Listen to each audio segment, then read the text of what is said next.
یہ جو سویڈن میں واقعہ ہوا اور اس سے قبل ٹیری جونز نے جو ہالینڈ میں کیا اور اس طرح کے ملتے جلتے واقعات جو ہوتے رہتے ہیں، یہ اس لیے ہیں کہ یہ لوگ اس کتاب سے ہار گئے۔ اگر قرآن کا مقابلہ کرنے کی ہمت ہوتی تو یہ کوئی تھوڑا کرنے والا کام تھا۔ آزادی اظہار کی بات کرنے والے، بات بات پہ ڈائیلاگ مکالمے کی بات کرنے والے اس سطحیت پہ کیوں اتر آئے؟ اس لیے کہ قرآن کا مقابلہ ان سے ممکن ہی نہیں، اور قرآن نے چیلنج کر رکھا ہے، اور یہ چیلنج آج کا نہیں ہے، یہ صدیوں سے چیلنج یہ نہیں کیا گیا کہ بڑی صورت لے کر آؤ، 3 آیات پر مشتمل ایک صورت ہی لے آؤ، نہیں لا سکے۔ تیرے سامنے یوں دبے لچے فصحا عرب کے بڑے بڑے، کوئی جانے کے منہ میں زبان نہیں بلکہ جسم میں جانے۔ جب قرآن کا چیلنج قرآن میں موجود ہے اور وہ اس محدود زمانے کے لیے نہیں تھا، قیامت تک ہے کہ صرف 3 آیتیں لے آؤ اس قرآن کے مقابلے میں اور سب جمع ہو جاؤ، وقت بھی جتنا مانگتے ہو، قیامت تک تمہارے پاس وقت ہے۔ تو اگر یہ کام نہیں کر پا رہے اور کتاب رحمت قرآن مجید کے نسخے کو توہین کا نشانہ بناتے ہیں، تو اس کا مطلب سیدھا یہ ہے کہ یہ شکست خوردہ لوگ ہیں۔ یہ جو مکالمے کی اور ڈائیلاگ کی بات کرتے ہیں، یہ صرف زبان سے اور منہ سے کرتے ہیں۔ آزادی اظہار کی بات کرتے ہیں تو 1450 سال قبل کی کتاب کو برداشت نہیں کر رہے، تو آزادی اظہار کس کا نام ہے؟ تو یہ شکست خوردہ لوگ ہیں، قرآن سے شکست کھا گئے، اور انہوں نے ان اپنی حرکتوں سے بتایا ہے کہ ہم قرآن کا مقابلہ نہیں کر سکتے۔ جب دلیلیں ختم ہو تو گالیاں دی جاتی ہیں، جب بات کرنا نہ آئے تو گریبان کو کوئی پکڑتا ہے۔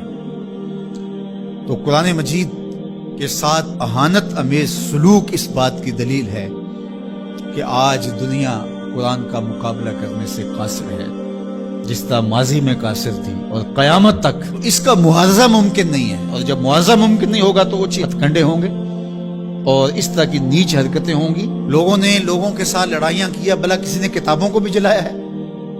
کسی نے کتابوں کی بھی بے حرمتی کی ہے؟ کبھی ایسا بھی ہوا ہے؟ اور آج جو مغرب کے قصیدے پڑھتے پھرتے ہیں، یہ ان مکروہ چہروں کو دیکھیں۔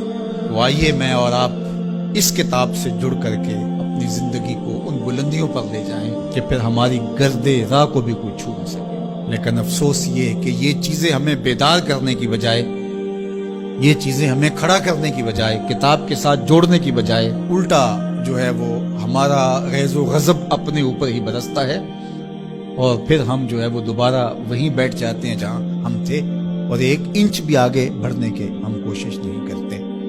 یہ واقعات امتوں کو کھڑا کر دیتے ہیں۔ آپ تاریخ پڑھیں، چھوٹے چھوٹے واقعات سے قومیں کھڑی ہو جاتی ہیں، لیکن قوم ہو تو کھڑی ہوگی نا، اور جب قوم ہی نہیں ہوگی تو قیامت بھی ٹوٹ جائے تو کوئی فرق نہیں پڑتا۔ اقبال نے کہا تھا، جس سے تعمیر ہو آدم کی، یہ وہ گل ہی نہیں۔ اس مٹی سے پھر کچھ بھی نہیں بنے گا، یہ مٹی کی مٹی رہے گی، تودا رہے گا ریت کا، کچھ بھی نہیں بنے گا۔ قیامتیں گزر جائیں تو کچھ نہیں ہوتا۔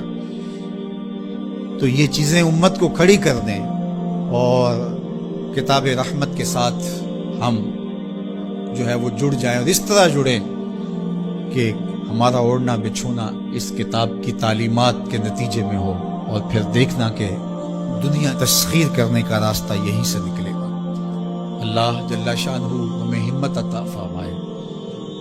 اگرچہ ہمارا دل بہت دکھا ہے اس معاملے کے اندر، اور اس وقت پے در پے ایسے واقعات ہوتے ہیں کہ ہمارا دل زخمی ہوتا ہے، لیکن ہم اس کا کیا کر سکتے ہیں جب تک ہمارے پاس قوت نہیں ہوگی، شوکت اور حشمت نہیں ہوگی۔ مغلوب قومیں سوائے پیچ و تاب کے اور کیا کر سکتی ہیں؟ غالب قومیں جو ہیں وہ فیصلے کرتی ہیں، اور فیصلے ہی نتیجہ خیز ہوتے ہیں۔ تو جب تک ہم قوم نہیں بنیں گے، امت نہیں بنیں گے، اس وقت جو ہے وہ ہم اسی صورتحال میں رہیں گے، اور ہمارا وجود جس طرح زخمی ہے، تشتت کی وجہ سے جسم زخمی ہے امت کا، کہ ہم 72-73 گروہوں میں بٹے ہوئے ہیں، اور دشمن اس پہ بہت خوش ہے، اس لیے کہ اس سے اس کو فائدہ پہنچ رہا ہے، اور ہم آپس میں الجھ کر کے اپنی طاقت کو ایک دوسرے کے اوپر ظاہر کر رہے ہیں۔ دوسری جانب ہم جغرافیائی تقسیمات پر یقین اس قدر پختہ رکھ لیا ہے، جو ایک مغرب کی سازش تھی۔ جب سلطنت عثمانیہ ٹوٹی تھی، عرب ممالک کو ٹکڑیوں میں بانٹ دیا گیا، اور باقی ممالک کو جو ایک وحدت تھی امت کی، اس کو تقسیم کر دیا گیا، اور یورپ یونین 27 ممالک کے اوپر خلافت سے تصور دے کے دوبارہ جڑ جاتے ہیں۔ وہ بکھرے ہوئے جڑ کر کے اپنا مشترکہ دفاع، مشترکہ کرنسی اور یہ ساری چیزیں بنا کے تو وہ باقاعدہ 27 ملک جڑ جاتے ہیں. 50 ریاستیں امریکہ کی ہیں جو جڑی ہوئی ہے اور ایک وحدت ہے. تو امت مسلمہ کو ٹکڑے ٹکڑے کر دیا. اور آج دیکھیے کہ ان ملکوں کی باہم لڑائی سے شام کا کیا حال ہو رہا ہے اور یمن کا کیا حال ہو رہا ہے. بلکتے ہوئے یتیموں کے آنسو پوچھنے والا کوئی نہیں. سب کو اپنے مفادات سے غرض ہے. اور یہ امت اس وقت جس طرح زخم کھلتا ہے اور جس اذیت میں مبتلا ہے، کیا کہا جائے اور کیا بولا جائے. ہمارا دیش تو اسلام تھا، چاہے کسی بھی خطے میں رہنے والے ہوں، کسی بھی گوشے کے بسنے والے ہوں. لیکن ہماری شناخت علاقے بن گئے، جغرافیہ بن گیا. جبکہ ہماری شناخت علاقے اور جغرافیہ نہیں تھا، ہماری شناخت دین تھا. ہم سب سے پہلے مسلمان تھے.